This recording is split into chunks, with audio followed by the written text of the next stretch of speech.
Good day. This is Edward, your personal instructor for today. In this video, we will learn what grammatical morphemes are and how they are acquired in learning the second language. But first, let us define what is morpheme.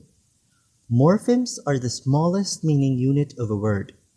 Words in a language consist of elements of meaning which are called morphemes. The meaningful parts into which words can be divided. Example, boldest can be divided into a word bold plus est are called the morphemes of the language. These are considered the basic units of meaning into a particular language. These are the main types of morphemes.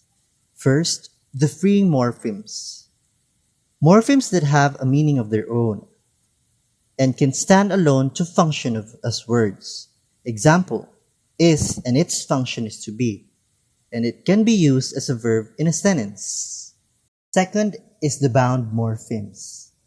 Morphemes that have meaning when added to another word and can only be attached to another part of a word to function. If free morpheme can stand alone, the bound morpheme cannot stand alone.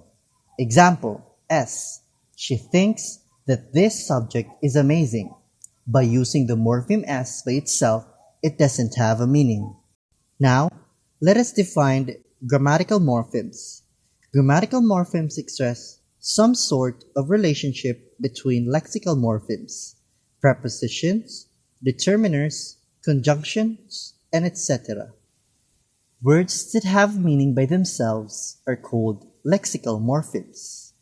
Those words that function to specify the relationship between one lexical morpheme and another are called grammatical morphemes. In order to understand how second language learners acquire grammatical morphemes, we must first understand the grammatical morphemes acquisition sequence created by Crochet. This sequence explains the predictability of these morphemes, although the order of the acquisition cannot be predicted. Second language learners acquire all the grammatical morphemes in the first category to move to the following category and so on.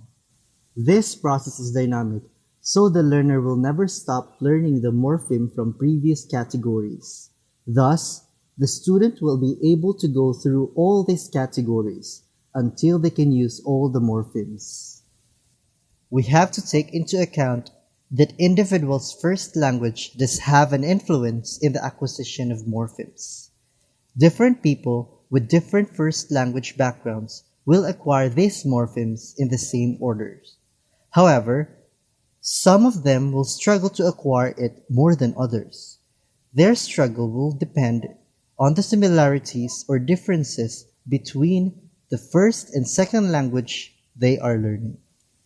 For example, Spanish speaker conjugate based on the subject of the sentence. So they will have many problems when contrasting this feature with English and realizing that the addition of S will only happen with the third person singular. Before I end this lesson, I would like you to know that the expert in anything was once a beginner. Keep safe, keep sane, and thank you for listening. God bless us all.